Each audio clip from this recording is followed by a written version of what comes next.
situations of hopelessness and helplessness. The government gives them the drugs, builds bigger prisons, passes a 3-strike law, and then wants us to sing God Bless America. No, no, no, not God Bless America. God damn America, that's in the Bible for killing innocent people. God damn America for treating us citizens as less than human. God damn America, as long as she tries to act like she is God and she is supreme. Hey, Christians, now your time has come. Hello, welcome to Pod Damn America. I'm still running out of enthusiasm for doing this bit. The bride of Frankenstein is here, and she's here to tell us about Me Too. Hello. You're Me Too is canceled. Yeah, it's good to hear divergent voices in the movement. Your entire reference for this bit is the Monster Mash Yeah, song. it's a Monster Mash. All the monsters are in it. What other one would you need? They should make a new song that is actually the Monster Mash. Because the Monster Mash is just about the song, right? That's true. Yeah. It's a song about how they all He was working in the listened lab to the lately. Monster yeah, Mash. they went nuts and stuff. I've heard Comedy Bang Bang before. Is that on Comedy They do Bang a cover Bang? of the Monster Mash every year on Comedy Bang Bang where a guy goes on and does the monster fuck. And all the monsters fuck each other, and he tricks Scott into doing it every year. It's really funny. Super Mash Bros. They do the fuck. They do the monster fuck. Hello, I'm Jake Flores. That's Alex Patak. Hi. Other podcasts. That's Raghav Meta. Hey, I'm Raghav. We're back. The show's back. 2019. 29 scene. It is 2019, is it? I lost track. I thought it was 2020 for a second. I'm losing Everyone my damn wearing mind. pants with pockets. Yeah. Jinkos are on the way back.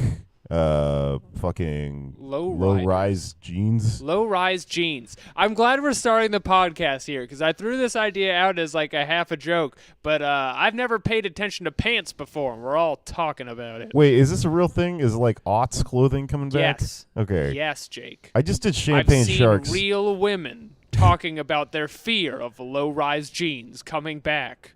How will affect high-waisted homes, high-waisted families. I just did Champagne Sharks with T, and we kind of got stuck on the aughts, and I think it's been kind of in his brain a lot lately since we started talking about this. 'Cause I see him tweeting about it and shit.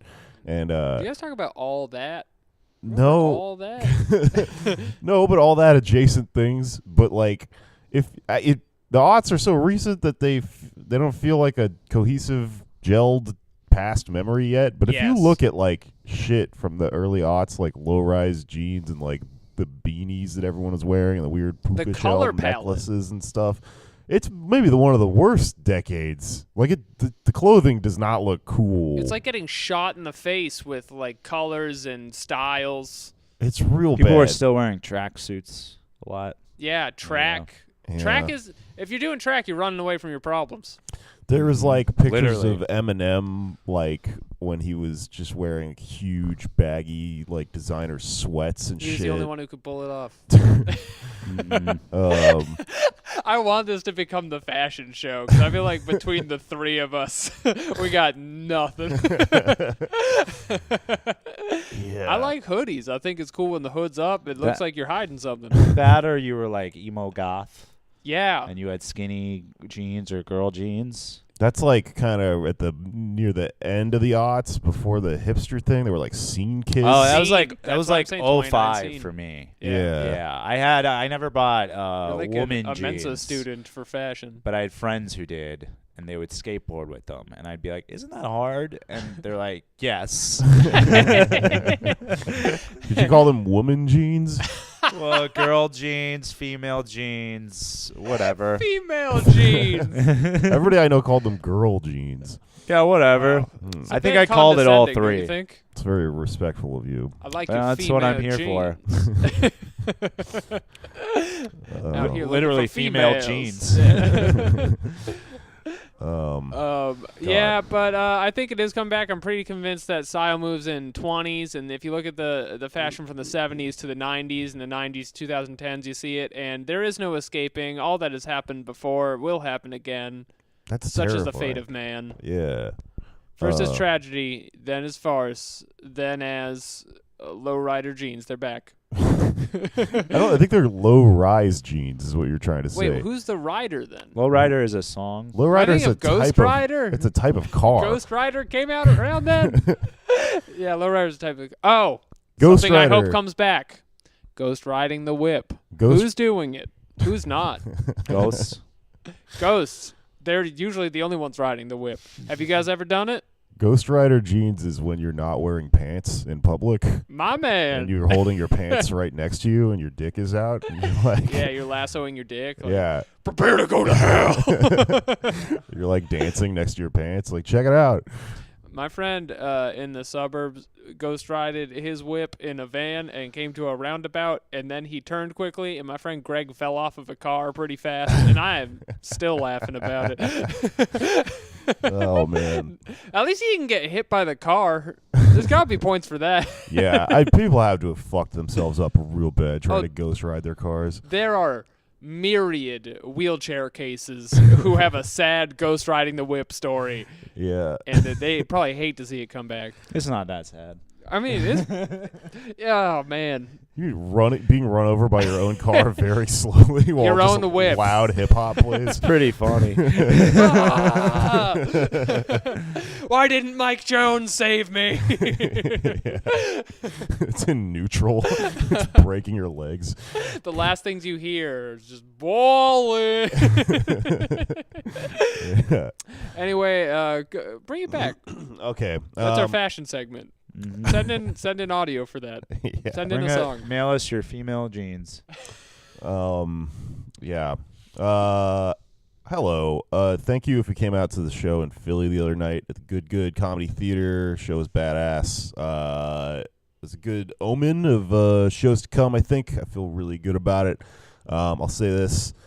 It was very funny being in Philadelphia during the government shutdown because there are all these tourists that are there on the weekend that want to see like the sights, and all that shit's run by it's just the roof.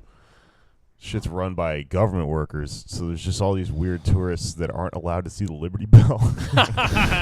Like have to take pictures of it from really far away behind a gate because of Trump, and it's probably the people that voted for him too. Yeah. The types of people who want to Now go see they're the Liberty deprived Bell. their cracked bell, what they wanted the most. All right, let's go see the Rocky statue for the 15th time today.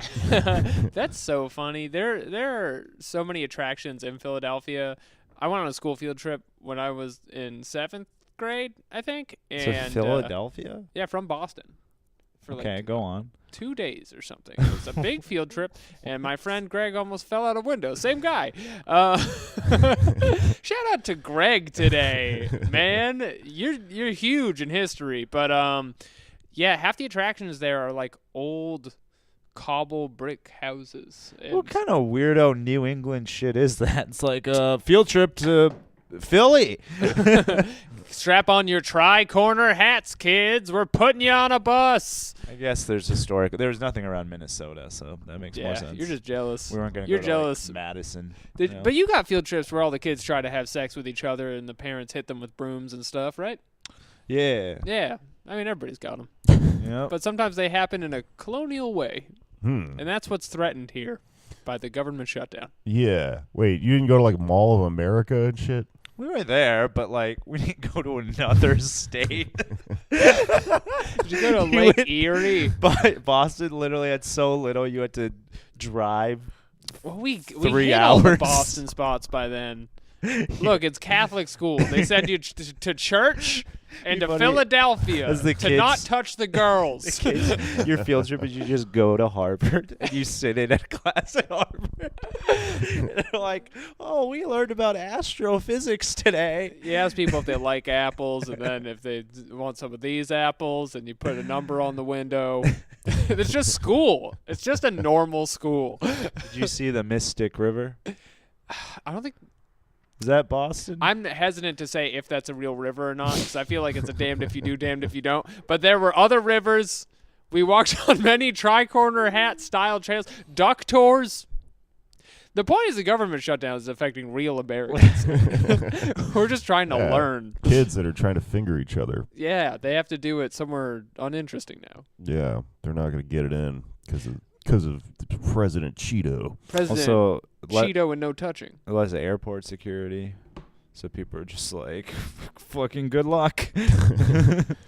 Is there's TSA or government agents, right? Yeah, so I think they're Russian agents. So can you just fucking jump on a Jen plane? Kirkman was telling me they're Russian agents. I don't think it's that loose. I'll look it up. But yeah, I mean, I think any of us could right now go smuggle our many Yu-Gi-Oh cards onto a plane, or bootleg Yu-Gi-Oh cards. Somebody was saying this on Twitter. The name's going to come to me in a minute, but we did get along without TSA for around 70 years before this happened. So it's also like not that big a threat. Oh yeah, I'm not that worried about it. I don't like TSA. They always treat me like I'm a bandit. Yeah, they always swab my backpack. They swab it? Yeah, they have some weird thing they swab it with to check to see whether it's drug like dust? I guess, or bombs or whatever. Oh yeah. I don't know. I don't know what it's supposed to like. If it's supposed to glow under a black light, if it's like full of cocaine or something. Do you feel your beard isolates you for that kind of thing? I just always look like shit and am paranoid. Something Interesting. about like their presence makes me very like okay, so a lot of comedians, a lot of people like to, have this angle where they're like they want to take a stand against the TSA and go like it's fucking fascism, man. Yeah. Get out of my bag. I got bomb juice in there. Yeah, and my head is never there when I'm flying. I'm always just like I don't give a fuck about any of this. I'll get on the plane. I get why this is here because someone tried to blow up a plane a bunch of times. Like I'm not really successfully a few times. Not taking off my shoes is not like an act of freedom for me. There's other ways in which Are you good with your shoes? I don't give a fuck whether my shoes are on. There are innocent or Americans not. who maybe aren't so fast at tying their shoes, and it's a real threat to them to take them on and put it back on so fast. Fuck those people. Well, I'll remember you said that. This is my Dennis Leary rant. Fucking just take off your shoes. What do you? Everyone's safety's at threat. We're at war. I don't know. Is that Iran weird? compromises our security. Is that weird? I feel like people like really over-intellectualize the TSA and go like, oh, this is like fascism or whatever. Yeah. But it's like, no, it's because of 9/11. Like they crashed a plane. They did. Well, and now, like, that's the last thing you're gonna do if you're a terrorist on the go. What are you doing? You're thinking trains. You're thinking automobiles, planes right out because it's so difficult. You're at the training ground in Florida, learning to untie your shoes and tie them really fast. They have a timer going. Yeah, They have a stop clock. this guy who's like the rabbit goes through the hole and shit. Around the hedge. Okay, so a lot of them are still working, but they're not getting paid. So a bunch of them are like just calling and sick. That makes sense because a friend of mine was in town and she flew back like a few days ago to another state and was like, yeah, the TSA guy just like called me a bitch and just like fucking like, what? Yeah, she said all this. The TSA guy did all this horrible shit. Let me pull up this text message. Okay, on Friday they missed their first paycheck since it started. A lapse that caused their union leaders feared would cause more of them to stop showing up for work or even quit their jobs. The agents earn about $35,000 a year. Yikes. So maybe he was getting paid and he was just still pissed off. Can I be the Anders Lee for a second here? On average, union officials said, we have people that work from paycheck to paycheck, and there's quite a few of them. There's a few grumpy grumps out there. All right, Anders, hit me. Anders Lee here. This all dates back to the Patco strike in the 80s and Robin Reagan.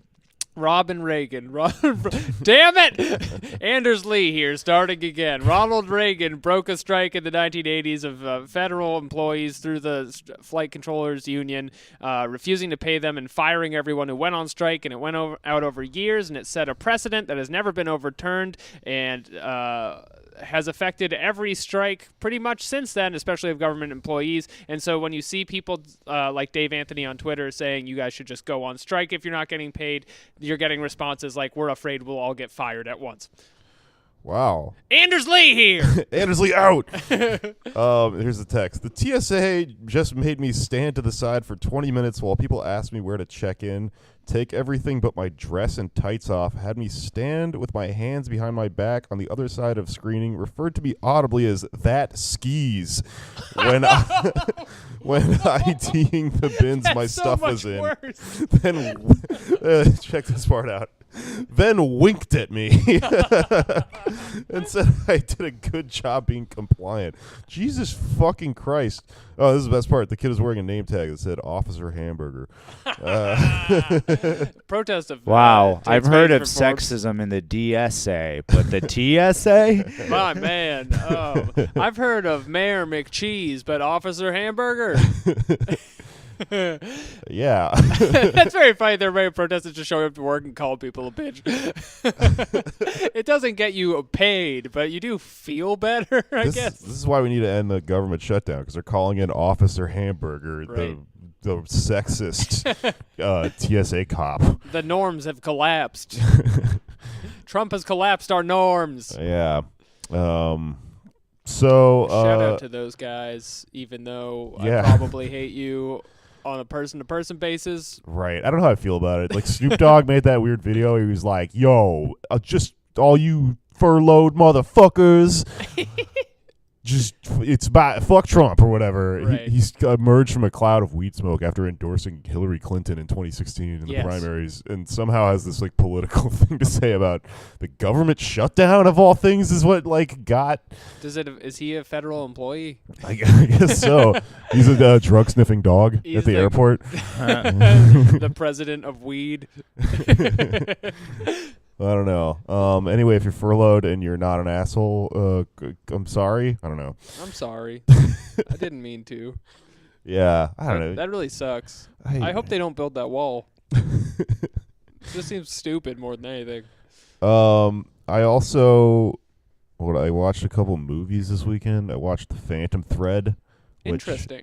is swirling around in my head. Like Was it as bad as Vice? Because Vice was bad. Just want to get that out One there. at a time. I haven't seen Vice, man.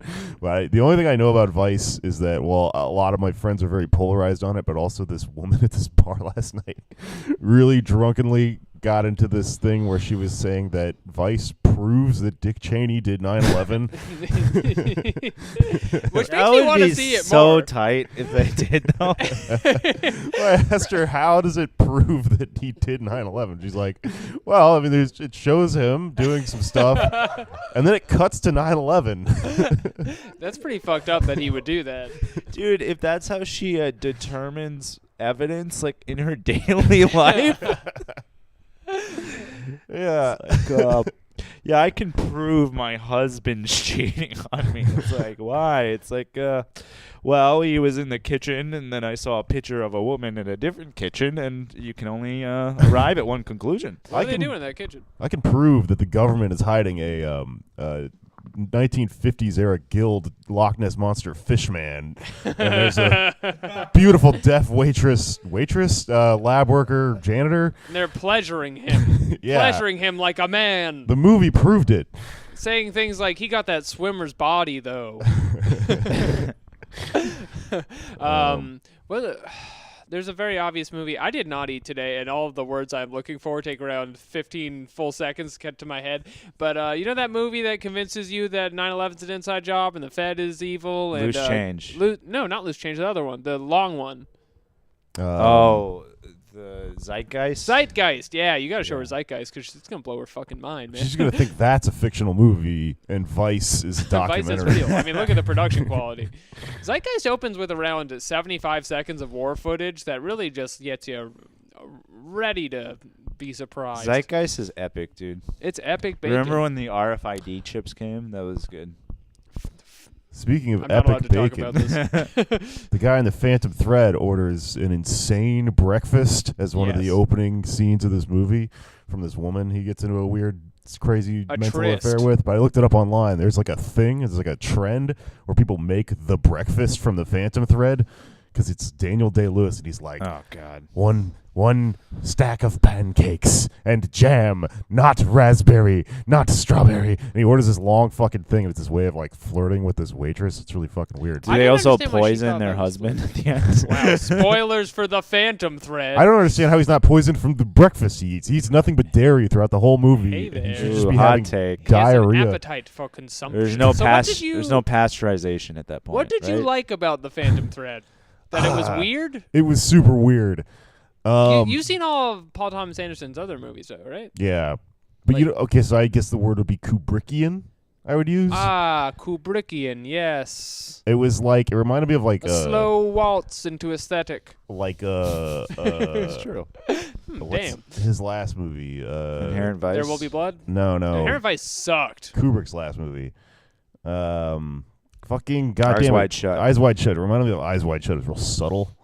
Like the story was all like subtext and shit. Eyes Wide Shut had a lot of text, though, where creepy mask people have orgies, and then this movie didn't. And it killed Kubrick. And it killed him. And it it's Tom proved Cruise 9/11. being super weird. Eyes Wide Shut Yeah. proved 9/11 happened. Yeah. Do you notice there was no Eyes Wide Shut before, not after 9/11? That didn't really work.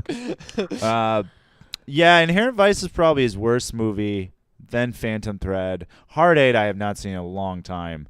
A What's movie your really favorite? grew on me. My favorite, Magnolia probably. Ooh, Boogie classy. Nights. It's like obviously Boogie Nights Yeah. is his best movie, but Magnolia is my favorite. Say I like Boogie Nights or Magnolia. There Will Be Yeah. Blood. I'm a huge fan of There Will Be Blood. Punch Drunk Love also amazing. You know what movie really grew on me is The Master.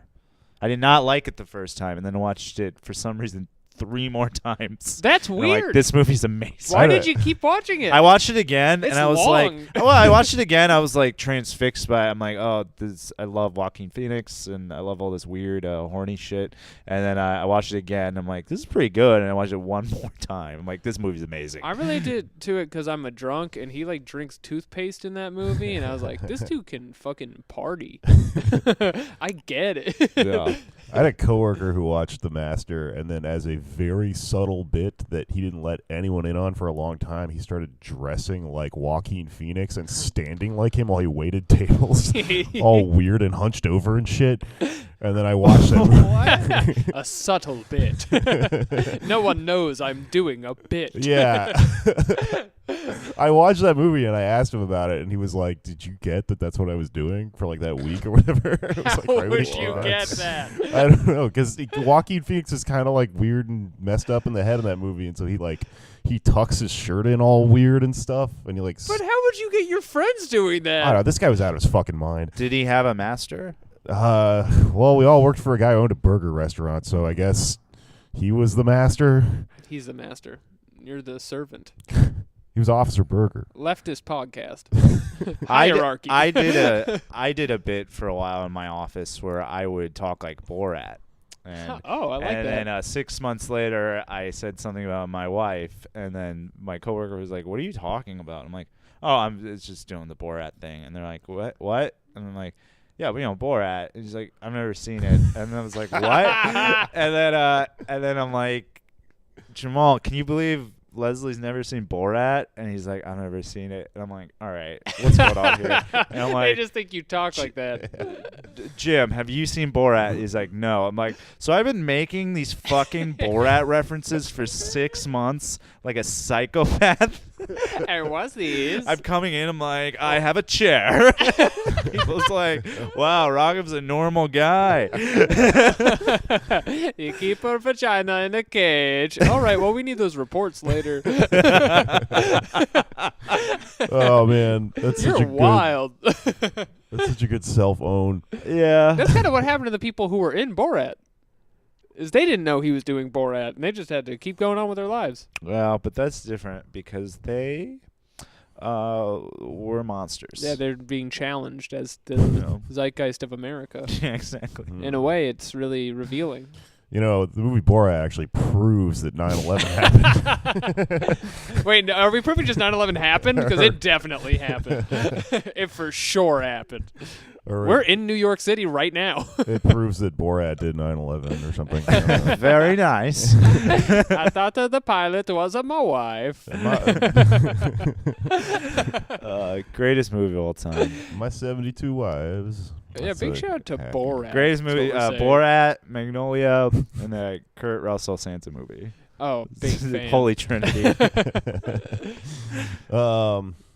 All right, so I guess we've established one thing thus far in the podcast, and that's that comedians are idiots. I thought it was that we're men of culture. Yeah. Is that Stop. not what we were establishing? Stop putting us on TV and asking us to say stuff. It will be just like this, but with the picture. Yeah. Like, yes, we are compelling, and I think we know what we're talking about, but we get it from people who are much smarter than us. Yeah, and like Parallel thought. I think as a comic, your perspective on any take you have should be that like you're skeptical of yourself, like you're kind of you're an idiot, right? Because there's this weird thing. This is gonna be a non-story by the end of the week, or whatever. It's already kind of is, but there's like a comic who kind of went on like MSNBC yesterday, and then like kind of did a in my opinion kind of hacky like 2016-ish take about how like Bernie's time is over, and it's time for women of color and all this stuff, and his Did time. she call him a Jew face? Funny, good comic, by the way. Right, But yeah. yes, Great did comic. not agree with the take. It's a pretty bad take, and she probably would have called him a Jew face in like because she's funny, like Right. as in a comedic. It's a good punchline. Yeah, I'd said it. All these- I've said that. So that's a good, interesting point because so she is a good comic, and obviously like she got a bunch of. She sells shirts that say Jew face on them. She Just like, got a bunch of support from shitty resistance people who were like, yes, this is validation after 3 years that we've all wanted to hear someone go on TV and say, what do you mean? I wonder what happened No one 3 had said years that. ago. Because no one had said that before that. But then, What could have happened where everyone would stop saying that at once? yeah. So yeah, everyone's been saying this shit. It's like not, but so then left Twitter got kind of mad at her, and people started kind of owning her or whatever, and then like left non-comedy Twitter started looking up her old tweets and pointing out, oh, she has all these racist jokes. It's like, yeah, because she's a comedian Yeah. who does racy, edgy shit. She should have just gone in there and called him a Jew face. That's your job as a comedian, right? That's how you sell the shirt. Yeah, that would have been fucking tight. But Otherwise, you just got this shirt that says Jew face on it. the problem with this, the weird Gordian knot of it, is that the thing you need to understand about comedians is that they'll take any gig and anything for exposure, right? And we're spending all of our time saying the same jokes over and over again, thinking about comedy. Like, we're not fucking political scientists. This show is like we're trying to learn shit, Yeah. but we're not like talking down to people about fucking maybe I do sometimes. Hey, Well, you know what I think of sometimes is there's no money in political science or comedy, so you got to pick your poison. You can't do both. If we can't be weren't being funny on the show, I would be very upset. yeah, well, the show would suck ass because Yeah, it would just be exactly. very uninformed Yeah, people. just like, well, let me look this up in a minute. Could you talk about your mom for a few seconds? Yeah, and it's like if you. So I guess what I would call what she was doing, like pandering, like that if you go on there and you make this fucking take that is very much like focus grouped from the audience, and that like people are gonna clap at or whatever, that's not based on years of political research or any sort of insight. It's just like vague, superficial shit that that gets people to clap and stuff. If you want to go down that road, just go be a Republican because they'll pay you so much money to It's just way go, more. It's lucrative. Oh. Everyone's better looking. I mean, a lot of people eventually do it. Dennis Miller did it. Louis C.K. might do it. Yeah. Oh, He's do you guys kinda- think Louis C.K. is going to be like the Republican pundit guy now? No. He's a strong pundit.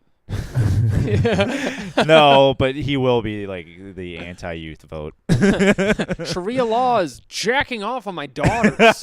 Yeah. I think he's kind of ending up in like never Trumpy sort of territory Right. where he's like, because like a lot of comedians, more than I think we would like to admit, like go down that road of like, everyone's triggered and like, oh, you kids, you're a bunch of campus culture fucking losers or whatever. Yeah. Right. I mean, there's the obvious Which ones. hurts my feelings when they say that. Like the Joe Rogans and shit, but like a lot of like the ones that aren't really outstanding, like outspokenly right wing or whatever, or like reactionary like that, are still like, I don't know, just like the whole like seller kind of scene and like the O&A type of scene. A lot of those people have that opinion, and they have like a lot of the opinions that I think Louis probably is, if I had to guess, comforting himself with right now about like how what's happening to him is just like mob culture. Yes, Yeah. campus culture got him And I don't agree with the for people doing nothing wrong. I don't agree with the people who are saying, "Oh, the bits you're doing is what he's been doing the whole time," because that's stupid. Like, yes, he did transgressive,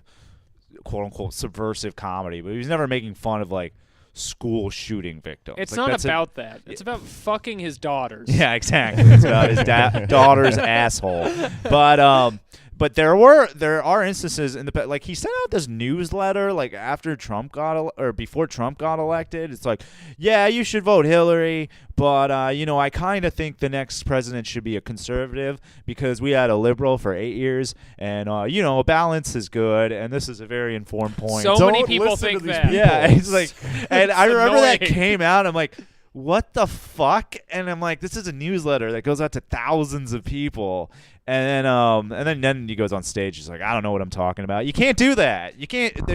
Comedians are so greedy. Yeah. They're greedy. They're greedy. They and want to get- have it both ways. They want to be Yeah. the smartest person in the room and also be like a Socratic person at the same time, and get like you have the ejector seat of going, but I don't know what I'm talking about. I'm a comedian or whatever. As- SNL does it all the time. Yeah. They'll be like, Mueller, good. And then like, it was like, don't fight the Nazis, eat cake. And then like, we were just doing jokes. Like, you can't have it both ways. Yeah, there's some other comics that are very like pro Hillary that can't really explain why. I see this all the time, where they go on to political shows to talk about this stuff, and then when someone asks them a question like to back up or cite or whatever what they're talking about, they go, I'm a fucking comedian. I'm not a politician. I can't do that. It's like, well, then why are you on MSNBC right now? You're literally on the news right now. Yeah. Which goes back to what we were saying before. Get them off the news. Just don't fucking don't Let put them start their badly informed podcast where they can just scream at fringe people. like don't put me on the news to talk about like some fucking really like high level shit that I. You know what's like? I've been a panelist one time. It was to talk about Antifa, and it was only because we thoroughly illustrated post Charlottesville that no one in the media knows anything about that. Was this while you were the news? Huh? Was this while after your apartment got raided? Oh, I think this was after that. Because that's like an exception. That's like you're a news figure by that point. But, Yeah, I think it was after that. I think you had a. Yeah. It was so in you a haven't done position. Red Eye or anything? No, and I probably wouldn't. I bet people don't know what Red Eye is. It's and It's over. an interesting concept. Red Eye's canceled. I'd never watched it, but the fact that so many people we know went on Fox News' late night television program to just be like, what about pussy or whatever, and got paid for it is nuts. Yeah, but it's also weird because it's like a lot of people we know went on to Fox News and in some way gave content to Fox News, and they did it because you don't understand from the comedian's point of view. They're like, it's a credit, and this has nothing to do with advancing any political narrative. Like these people that are like super pro Hillary or whatever, they don't actually give a shit about policy. 90% of them have never read a book. They don't care about Hillary, really. They just care about like the superficial idea of it and it being sort of part of their brand. It's this thing that gets collapsed. It's like all poison and toxic, If you took another person with like the policy of that candidate and you put them in that same position, they wouldn't be like, fucking Joe Biden or whatever. Or well, maybe now they will be. Joe Biden! I think there's an important distinction between people who are actually well-read and people who just read the news. Like, liberals seem to think like the problem solver for everything is just like being the best at reading the news. Being the best student. Yeah, exactly. Like, doing your homework the most. It's learning a bunch of random facts about the estate tax, sure, that's helpful, but like, if you don't contextualize these things and, Oh, in you a think leftist you perspective, know? you're not helping anybody. Oh, you think you know current events? Have you had any two-dimensional milky figures cram anxiety into your brain for 18 hours a day? I don't think you're really paying attention to what's going on. There's so many people who live their entire lives like with CNN on in the background all day. Oh yeah, and like NPR, I feel like is another one. NPR at least is like closer to actual information than what goes on at 24-hour news networks, which is just based on keeping you kind of afraid so you watch the truck commercial in between. Yeah. So the way they space out programming it's very unhealthy for a human brain. It like programs you to just kind of be jittery all the time. Yeah. They also only talk bug about lamp. like 3 stories at a time. It's Right. really strange. Like, not that we would, go down this because I feel like it's been covered by now, but the Rashida Tlaib thing where she called Trump a motherfucker at a bar So boring. got, like, what? 10 times the press coverage of Steve Scalise coming out as a white nationalist. Stephen King. Stephen King. Yeah. Stephen King? Steve King. Steve King. Oh. Author Yeah. and novelist Stephen King. He came out in a Ku Klux Klan Steve uniform. Scalise probably also a white nationalist, but yeah, sure. I get them confused because they're all named Stephen and they're all kind of the same guy. And they all deserve to be shot. Yes. They're all famous horror novelists, and I've read a lot of their work. Mhm. It would be cool if Stephen King came out and was just like a white nationalist because the Ku Klux Klan uniform is kind of like a ghost. Is that like a leap for him? Like maybe when he's getting older? Yeah. And the clown Pennywise is it's I don't know how to make this What is racist. the clown? He's Dominicans. Don't look into it. Yeah. I don't know.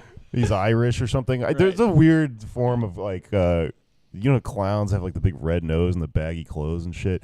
They what? We know what clowns are. Well, there was that era of clowns where they look like hobos. Apparently, they were doing like Irish blackface Right. for a while because it's like they're these fucking weird train hobo Which is the people. most racist Potato thing you can do. face. Yeah. The big red nose is supposed to mean they're drunk. It's or the one whatever. line you can't cross. It's Irish blackface. Yeah.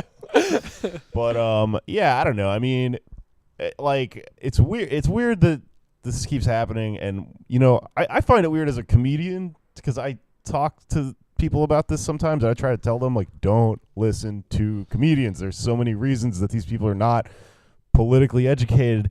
And then people will argue with me, and I'm a comedian, and they'll say like, "No, what you're doing is important." And look at history. Oh, back in the the noble Roman jester. days. Oh my God. The jester is He's the worst. only one who keeps the crooked emperor in place in his court. Remember how George Carlin stopped Iran-Contra? Yes, and he stopped all those other wars too. And He stopped so many wars. John Stewart stopped the Iraq War. He did such a good job stopping the Iraq War, not inviting anybody who kind of ran the whole thing onto his show and giving them a platform Yeah, the whole yeah. time, and then way after, kind of like nothing happened, and millions of people died. I want to give Donald Rumsfeld a platform on this show that we can push him off of. Hey now, we're subversive. Raghav Mehta, the jester of comedy. Everyone. The dark jest. I'm just saying, I've never seen Henry Kissinger on the Colbert Report, and I think we stopped fascism. Yeah, that jester thing is the worst. I don't know what fucking earworm gets into people because it's a certain type of dorky intellectual or pseudo-intellectual guy will sort of explain to you like as if you've never heard this weird fucking point, like the jester is the only one that can truly hold the mirror up to the king. That a comedian would not have heard this idea is very funny. Yeah. And Wait, what? James Inman fucking threw that at me when he was having a meltdown on my Facebook page. James Inman is the guy from the Unbookables, Doug Yeah. Stanhope's weirdo van tour of unbookable comedians or whatever. He had this crazy meltdown on me over Roseanne Barr, Right. and I just made fun of him the whole time. And then he went on Stanhope's podcast. She's the only one keeping Hitler in check. I went on Stanhope's he went on Stanhope's podcast, and he was like, "This Flores guy, I tried to have a healthy debate with him, and him and his friends just made jokes the whole time." It's like, yeah, we're comedians, you idiot. Yeah. That's what you are. Stop too. joking around. I have a real bullshit academic theory to propose on why people want to defend comedians so much, which Why? I think I will do as we are on our podcast right now. Do it. I think it stems from the same pattern you see from people wanting to commodify culture to make it so the things you consume actually do have some kind of politics to them or give your life meaning and choice. And so when you find people who are entertainers by living, like Jon Stewart, like a Jacob Flores, and you say that I love that you make me laugh, and you say things that I agree with, you must be important because I've chosen to watch you. And so it's not just that you're actually a great philosopher of the times and actually are important, but it's saying that if you're not important, I've been wasting my life. Oh yeah. It's like I think it's part of like standing culture. It's like Eminem's standing Eminem's culture. yeah. that's where that term comes from, right? Standing room Yeah. only. To stand someone, like to be a Yeah. fan. Your girlfriend's in the trunk. stalker and a fan. Yeah. You've heard this term before. The kids use it on the internet. Yes, no, it's real. You know about Stan Lee. We promised we wouldn't gaslight Jake in 2019. We promised. I heard of standing. I didn't make it up. I'm just drinking milk. No, you're right though, because the fucking realization that I've wasted my entire life listening to one podcast or something, or following an individual that I think of as an intellectual because they can do this particular intellectual trick, which is write a joke. Right. Then it's like too much for your brain to handle. So that's why you kind of like worship like these weird ass comedians. It doesn't mean that you don't have value for making jokes or for being an entertainer, but your value is not what they're saying it is, which is that you're Rorschach. Also, wasn't the court jester generally obsequious to the king? Like he generally just got like thrown eggs at. He and wasn't shit. like criticizing the king. Like he would have gotten fucking killed. No, Like, but often and- he was the only one who could. and that's I fucking hate you so much. that's correct though. The court jester wasn't like a challenger, right? No, the You king could. would make them. I don't even. You know what? I don't even know where I'm getting this. They 'Cause I'm- often chose not to because they were But covered that's in eggs. But that's the thing. That's what we're coming. That will come back too. Like, I mean, you did have Dennis Miller doing like the CPAC conventions Right. at the height of the Iraq War, and like probably did some private improv troupe performance for the Bush family at some point or something, and you'll have that again. I don't know who will He be. taught Bush the Stephen- where's the WMD's routine. Yeah, Steven Crowder and like Owen Benjamin and fucking Tim Allen will do a Axis of Evil tour. They'll do an APAC sketch show. Yeah. You know what I think Palestinians usually sound like? Bow, bow, bow, bow, bow. I think that Pray pack. the jester was like the mentally ill person. They would just put a weird hat on and shit. and, Yeah, I like, think throw stuff usually. at. I think it's actually like a lot sadder than history is willing to portray it as. I think it's usually just like deformed or mistreated people just thrown It's like you're food at all day. torturing someone. And then some guy in the audience is like, "Ah, yes, the wisest of us all is the fool." And occasionally they can call the king mayo ass because they have astigmatism. I worked at a restaurant one time, and I was a dishwasher. It's like a really fucking crazy, intensive dishwash job, and Whoa. I Ugh. fucking got paid like shit. And this is how I- airstrikes. Mayor McCheese would come in and he'd spit on the Officer place. Cheeseburger would come and beat the shit out of me after every shift. But I realized it was a cocktail bar, and like this, and like this is like the sometimes I think about early, like in like where did I start to even understand class difference shit or whatever, and it's like even within this restaurant there was like working in the kitchen, and then there was like It's a hipster fucking restaurant, so kind of like bougie, like cool, tattooed, like people that were making just 10 times as much money as us, like waiting tables and fucking tending a bar and stuff like that. And you start to ask questions. You go, okay, well then why do these people have these jobs, and why am I not allowed to, fucking wait tables or whatever? Yeah. Interesting stuff. But there was this, I just remember this one time, like me and my buddy Chris Cubis were both working there, and we were covered in dishwater, and we sat at the bar, and this cocktail waitress was like, I was like, man, fucking goddamn, it's like this is such a hard dishwashing job. It's like so intense. And then she's like, yeah, but what we do up here is called intellectual labor. It's intellectual labor. It's the same thing. And we got into this dumb conversation because we immediately started making fun of her. And somebody mentioned that I did comedy, and she just went, the fool. I was like, you have to be this type of coddled asshole to have those types of thoughts. I know you from my tomes. The fool. As soon as she said the fool, we started laughing at her so hard. Did she respect you more after that? She did after we made fun of her really hard for that. They really are fools. Yeah. They're not just stunting. Oh, shit, maybe we proved her right. I don't know. They were not merely making a performance. Other thing that happened in comedy drama this week is that I got into it with the nicest guys in comedy on Twitter. Funches and oats. Yeah, funches. Funny funches of oats. Hashtag giggle fit, motherfucker. So because I am a reckless person on the internet, and I don't want to get any of my friends in any trouble because they're nice people and they're not insane like me. The views of Jake are expressed only by Jake. Yeah. Don't throw any of my friends under the bus. You should get like a blurb I feel for fine. That. Okay. Well, please hire me. I'm so unemployable. I mean, that still is true though, and I still want that to be kind of a thing, because like if you look at like Cumtown, like sometimes the other two guys are like, hey, we have to work, and Nick's like insane, Yeah. Like, there should be like a line there. You should, because after that podcast is over, what the fuck is Adam Friedland gonna do? He's gonna take pictures of himself. You should be able to get work and shit. But what if we cut J.B. Kielstein's head off? Like, yeah, let's play Red Dead now. Yeah, we have audio of you saying we have to drown all Puerto Ricans. I don't think you can work here.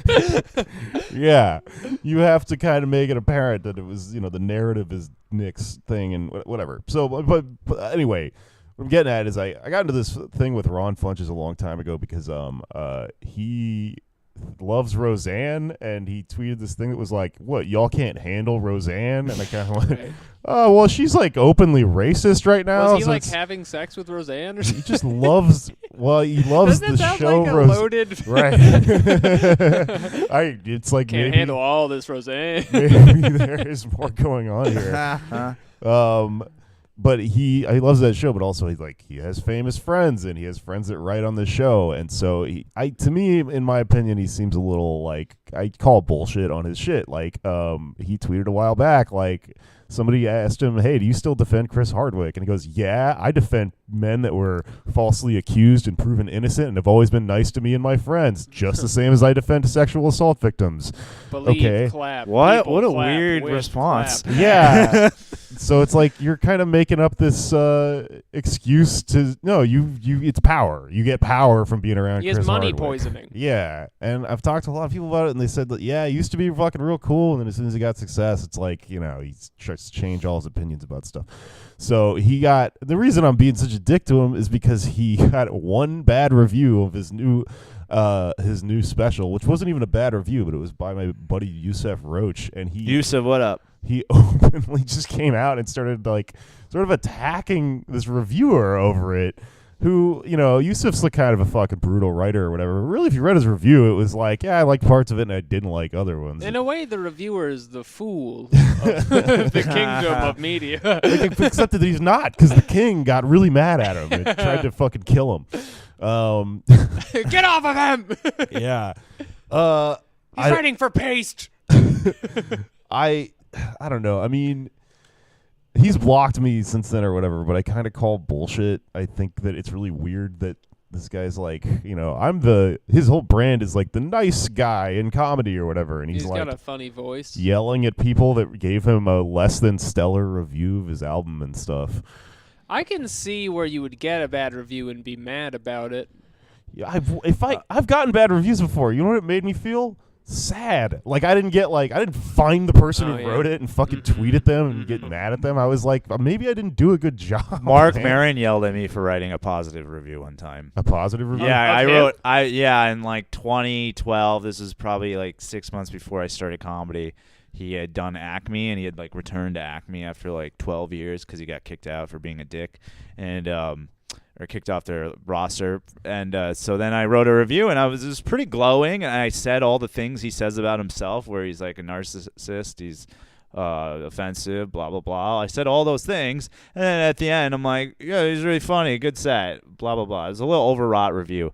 And then he just like tweeted at me and he's like, what the fuck is this? Ridiculous. All this just to say I was funny? And I'm like, what is happening right now? You're pretty much taking copy from his podcast at that exactly. point, right? I'm like, I said everything you say about yourself. And then he deleted it and he apologized and he was like, sorry, I overreacted. And then I emailed him, and I'm like, yeah, what's your problem? And he's like, oh, I just get kind of dicky sometimes. And then I went to the show with, I was 22 at the time, and I was with my 19-year-old friend, and he hit on my 19-year-old friend really hard. Yep, and then he didn't realize we were, like, hanging out together, and I came up to him like, oh, yeah, hey, man, I'm the dude who wrote the thing. I'm sorry. And he's like, oh, okay. And then I'm like, yeah, I'm here with my friend. And he's like, oh, that's your friend? Bye. He said things like homina, homina, homina, and his eyes came out and car horns played. Yeah. And then the next day on WTF, he's like, this fucking Raghav guy. I mean, he's a good guy. She's 19 years old, so that makes him like the Drake of comedy. He's just scouting new talent, but for comedy. Yeah. That goes back to another point I wanted to make. Drake is an innocent man, and he is allowed to be horny, and his songs are about being horny, and he'll never lose his spot in the limelight. Is he an innocent man? I don't care about Drake, so I can't. He's a fucking. He's not like a. I don't think he's like a predator, but he's definitely like a creep weirdo. You know, he's not even really in a wheelchair.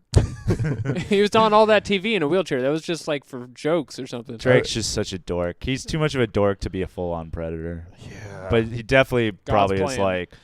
I don't know. Though some of these guys are dorks, and like Hardwick was. Aziz Ansari is the ultimate expression of being a dork predator. The penultimate dork. He's the second to last dork. Please go online and finish my list that I made of dork predators. A lot of these guys are dorks in that they feel like slighted, you know? Like they feel like a fucking entitled, like that incel thing where you feel entitled to like women and stuff, and you're right, especially once you get power, you know, and then you make noises and you say I'm Randy, and then they don't have sex with you. And you just I'm random.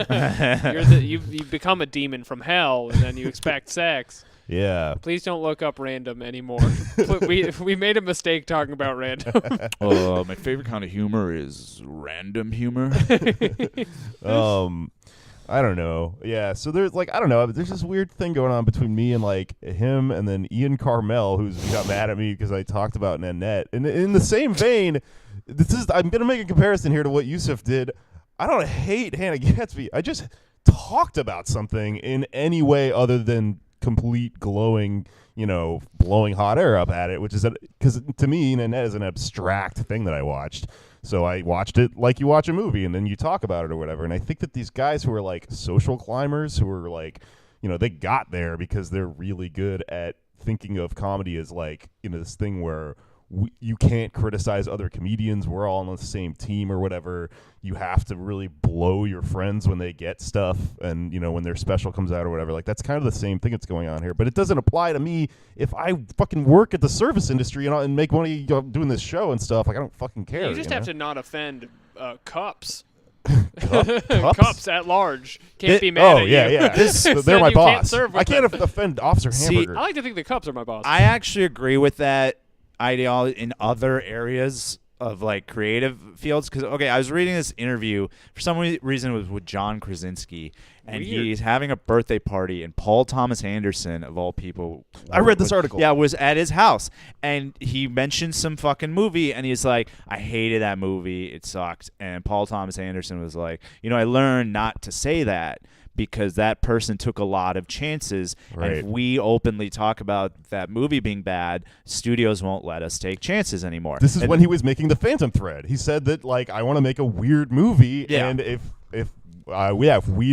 we criticize people who make other weird movies, then we might not be able to make mine. And the thing that comedians don't realize is you can just make shit now. It's not that hard. Right. There's no rule. We're not we run a making podcast. high-budget fucking films. Yeah. We're DIY. We talk. You do not need Comedy Central. And part of what we do is, like, have opinions, honestly. Yeah. It's part of what we're, selling or whatever. So, like, really, there's a point of diminishing returns, I think, when you get to a point where you start, when you feel like you can't really have your own opinion, and that's when it's like your arc as a comic is kind of over for a lot of people once you get famous, I think, because then you're just... Because you have to agree to keep getting work. Yeah. There's ideological conditioning. Yeah. And that's why you get every single late night host on TV with the same name and look and appearance and political beliefs is Yeah. because they have to do that to work, and you do it for 20 years and forget what your name was before. 3 of them are literally named James. So that... As far as you know, I have a theory where they all had different names and changed them to James so they get hired by libs. so... They're Republicans, but yeah. This weird comedian audience relationship thing that we're talking about kind of brings me into the last thing I want to talk about, which is something kind of wacko that I found this week that maybe got swept under the rug because all this other crazy stuff was happening. But in regards to comedy, the New York Times ran a piece, an interview with Hannah Gadsby, and it's titled "The Comedy Destroying Soul Affirming Art of Hannah Gadsby." Damn. And it's like, really, this is why I was making fun of the special to begin with, because it's taking itself so seriously, which is a funny thing to do in terms of comedy. And whatever, we've talked about her a whole bunch or whatever, but you got to read this piece because it's long, and it essentially, the thing that I'm trying to get across here is that she talks like Batman in this interview. They talk about Louis C.K. at some point at the very end, and here's the end of the article. She mentioned Louis C.K. again and the possibility that he might mount a comeback. I don't want to stop him, she said. It's worth just to see if he does have an audience. There were 18 seconds left in my interview tape. I didn't expect it to take a turn. Miss Gadsby, of course, had other ideas. Oh, Hannah! Quote, if he does have an audience, then I won't be quitting stand-up, Miss Gadsby said and laughed. Quote me on that. If Louis C.K. finds his audience, I will definitely not quit stand-up because my work here is not done. Epic. She's not the guardian our city deserves. Whoa. And she said, say that I said it with a cheeky smile, she added, and left the table. So she said all this and then say I said it with a cheeky smile and then just left. Like, didn't even say goodbye. Like Batman. Like when you look up and he's gone. He's gone because you turned around. Oh, that's so funny. You just told him some vague information relating to the crime, and he just disappears. I have no hard opinions on Hannah Gadsby. That's hilarious. Nanette was whatever, fine, not for me. But I think she's a crook. I guess She's got to be hunted down. a comedian we know was on a podcast with her. I will not name them.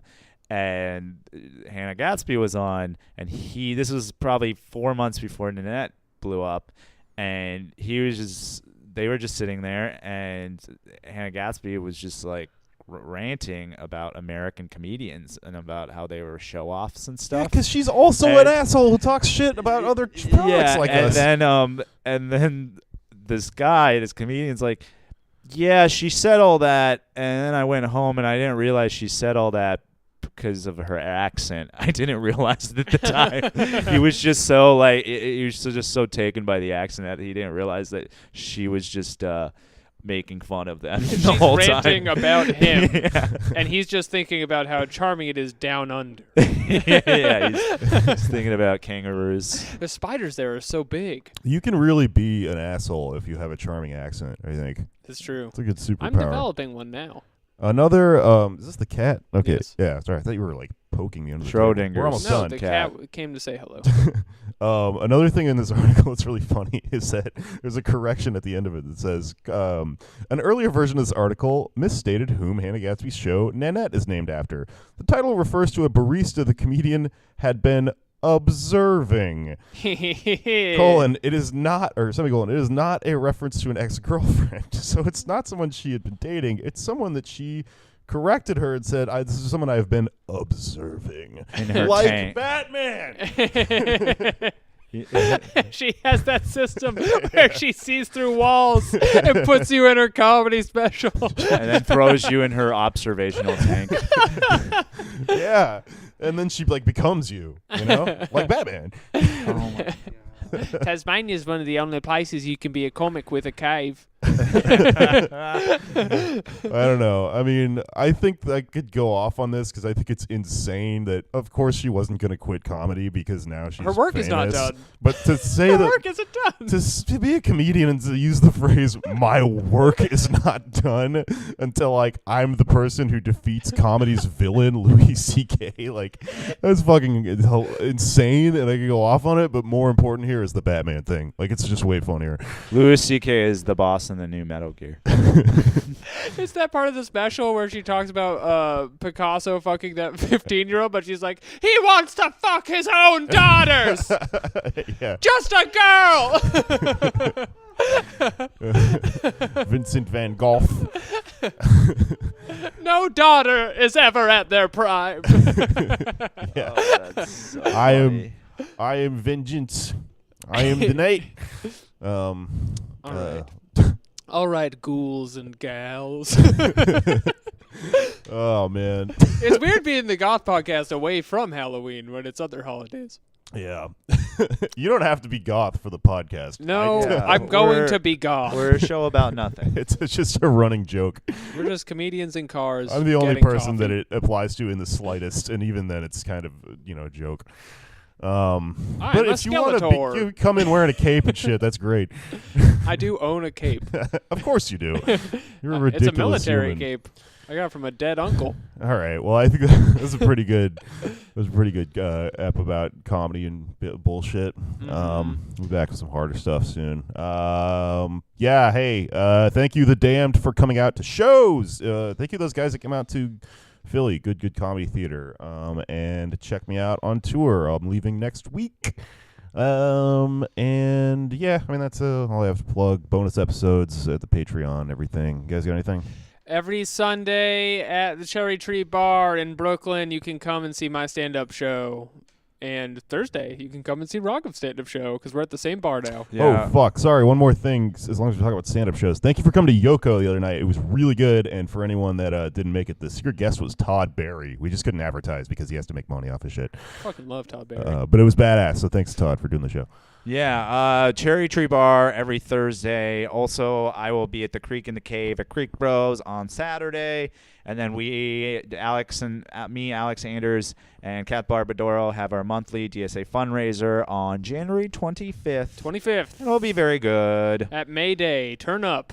Yeah, follow me, ACLU official. I think I'm coming to Boston soon. I'll talk. We'll talk. La-di-da. All right. I'm just trying to remember Nanette's catchphrase. She doesn't have one. All right, bye. Keep it crispy. Stay crunchy, dude.